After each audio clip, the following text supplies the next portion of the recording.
बिस्मिल्लाहिर्रहमानिर्रहीम।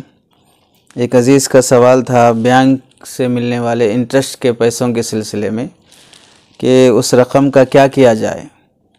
तो उस सिलसिले में बुनियादी बातें 3 बातें मलहूज़ रखें, उसके बाद मसले से मुताल्लिक़ 5 बातें अर्ज़ की जाएंगी। पहली बात यह है कि सूद और इंटरेस्ट ऐसी बुरी चीज़ है कि अल्लाह रब्बुल इज़्ज़त ने इस पर बहुत सख्त वईद बयान फरमाई है। यानी अल्लाह ने जंग का ऐलान फरमाया है जो लोग सूदी रकम से बाज नहीं आते हैं। दूसरी चीज़ है कि हज़रत उबैदुल्लाह बिन हंज़ला रज़ी अल्लाह तआला अन्हु की हदीस है, दारक़ुतनी की रिवायत है, हदीस नंबर 2833। आप अलैहिस्सलाम इरशाद फरमाते हैं कि ज़िना के सूद के 36 दर्जे हैं। सूद की क़बाहत के सिलसिले में फ़रमाया, सूद का 1 दिरहम जो इंसान जानबूझकर खाता है 36 मरतबा ज़िना करने से भी ज़्यादा सख्त बात है। यानी 36 मरतबा कोई शख्स अपना मुँह काला करे और अपनी इज़्ज़त का सौदा करे, इससे बड़ा गुनाह ये है कि आदमी सूदी रकम में मुब्तला हो जाए। तीसरी हदीस में है कि हज़रत अबू हुरैरा रज़ी अल्लाह तआला अन्हु रावी हैं, फरमाते हैं कि सूद के 70 हिस्से हैं जिनमें बहुत ही हल्का हिस्सा यह है कि आदमी अपनी माँ के साथ बदकारी करे। इतनी सख्त वईद सूद से मुताल्लिक़ आई है।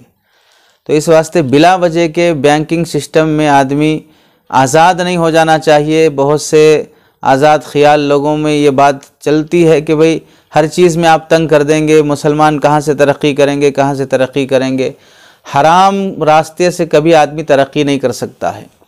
और ये बैंकों का रोज़ाना दिवालिया निकल रहा है। अगर तरक्की हराम से होती तो फिर ये बैंक क्यों बर्बाद हो रहे हैं आए दिन। तो आदमी को हलाल ही रास्ते से चलना चाहिए। हराम में तरक्की की सोचना ये फितरत की खबासत की बात है। अब बैंक के पैसे से मुताल्लिक़ पहली बात यह है कि बैंक की रकम अगर आप सेविंग अकाउंट ओपन किए हैं तो उसमें माहाना, 3 महीने, 6 महीने में जो भी बैंक की तरफ से इंटरेस्ट की ज़ायद रकम जो आपको मिलती है वो रकम बहर सूरत उसूल कर ली जाए, उसे छोड़ा ना जाए।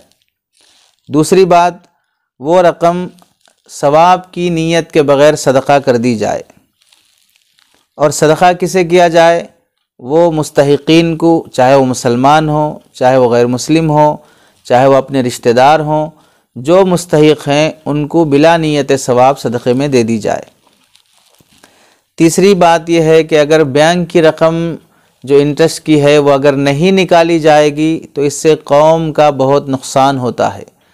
बहुत से मुसलमान अकाउंट ओपन तो करा लेते हैं, अगर इंटरेस्ट की वो रकम बैंक से नहीं लेना है तो फिर करंट अकाउंट ओपन करवाइए, उसमें आपको कोई इंटरेस्ट का पैसा नहीं मिलेगा। सेविंग अकाउंट अगर ओपन कराते हैं तो फिर आप अपना अकाउंट चेक करते रहना आप पर वाजिब है। और जो ज़ायद रकम मिल रही है उस ज़ायद रकम का उसूल करना भी वाजिब है।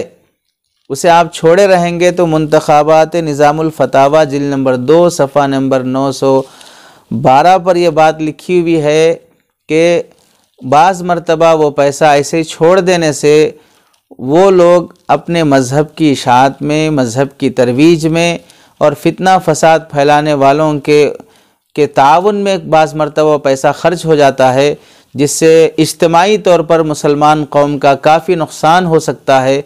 इस कवी अंदेशे के होते हुए और हालात के देखते हुए आदमी को अपनी इंटरेस्ट की रकम वहाँ पर छोड़ना एक तरह की शरीयत के उसूल और हिकमत और मिजाज के भी ख़िलाफ़ है और नादानी और बेवकूफ़ी वाली बात है। चौथी बात यह है कि इंटरेस्ट की जो रकम आपके अकाउंट में आई है पहले वो रकम निकाली जाए, उसके बाद वो रकम सदक़ा दी जाए। ऐसा नहीं होना चाहिए कि आपने अंदाज़ा कर लिया कि इस 6 महीने में मेरे अकाउंट में 200 रुपये इंटरेस्ट के पैसे आए हैं, अब मैं अपने जेब से 200 रुपये दे रहा हूँ और ये समझ रहा हूँ कि वहाँ इंटरेस्ट के जो 200 रुपये मेरे अकाउंट में आए हैं वो मैं दे रहा हूँ। इस तरह निकालने को मुफ्ती निज़ामुद्दीन रहमतुल्लाहि अलैह ने अपनी निज़ामुल फतावा में बिल्कुल ख़िलाफ़ शरीयत करार दिया है। इससे आपके इंटरेस्ट की रकम का सदका लाजिम नहीं आएगा, यानी वो सदका शुमार नहीं होगा। जो आपके अकाउंट में आया है पहले उसे आप निकालिए, उस निकालने के बाद फिर उसका सदका दीजिए। निकालने से पहले अकाउंट से निकालने से पहले सदका दे देना, वो इंटरेस्ट की रकम सदका देना शुमार नहीं होगा। इसलिए इस बात का लिहाज रखा जाए। और अगर बाज़ फ़ुक़हा इसकी गुंजाइश देते भी हैं तो भी एहतियात इसी में है कि अकाउंट से निकाल कर ही सदका दिया जाए। पांचवी बात यह है कि अगर अकाउंट से निकाला नहीं जाता है तो निकाले बग़ैर जिसको हम सदका देना चाहते हों उसके अकाउंट में अगर ट्रांसफ़र कर देते हों तो ये बात भी दुरुस्त है, इससे भी सदका हो जाएगा। तो इंटरेस्ट की रकम से मुताल्लिक़ इन 5 बातों का लिहाज रखा जाए।